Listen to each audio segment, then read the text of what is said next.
Welcome to Kenton Teaches. Enjoy the video. You begin by securing access and preserving data.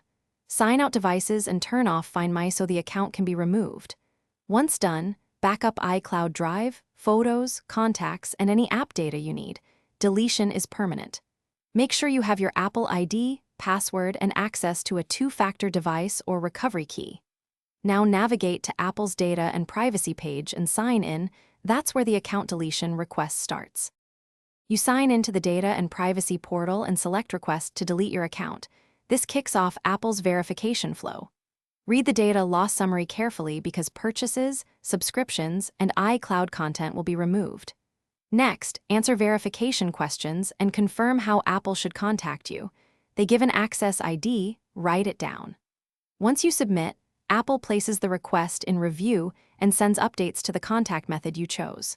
You now monitor the review and follow any Apple instructions. Deletion can take several days, sometimes longer. Make sure to cancel subscriptions or clear payment holds first to avoid interruptions. If you need to stop the process, use the Access ID to contact Apple and cancel within the grace period.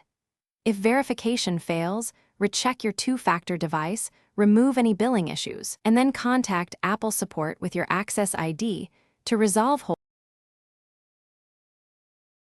Thanks for watching. Please subscribe if this video was helpful.